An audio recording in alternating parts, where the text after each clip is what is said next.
Right, guys, welcome back. We're going to do a quick trade recap for September the 18th. And this is a trade I unfortunately missed out on, but I'm going to recap it anyway because I think it's going to be of some value to you guys. So let's zoom in.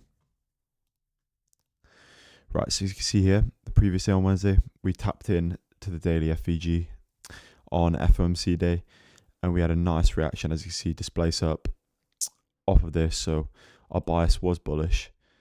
And if we zoom in here and add some more stuff on, so you can see during the day we had Asia, we had London.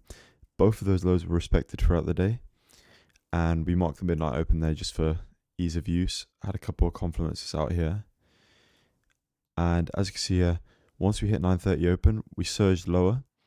And although we were waiting for these prices to get swept down here, if you compare this to ES, where we tapped into an hourly FVG here and swept Asian lows and London lows, you can see that there's a massive SMT on the sell side.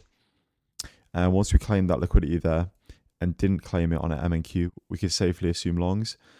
And because we were below the midnight opening price, we were in a major discount zone.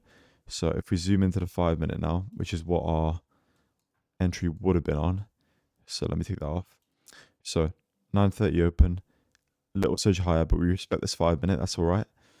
Go down and look at this displacement up. 3 candles, just close that FVG right there. Look. Right there, that 5 minute.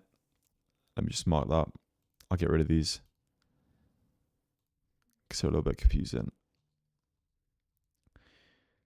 5 minute. So after that, once we respected that, disrespected that 5 minute, it also created a 15-minute CISD right there. So that was sort of my double confirmation that we were going to go to this high at least. And we ended up taking that. Oh no, well, I didn't end up taking that because the close was up here and my entry point was down here, which is quite unfortunate to miss out on a trade like this. But I just thought I'd show you guys because it was a beautiful, beautiful A+ setup. But yeah, I'll see you in the next one.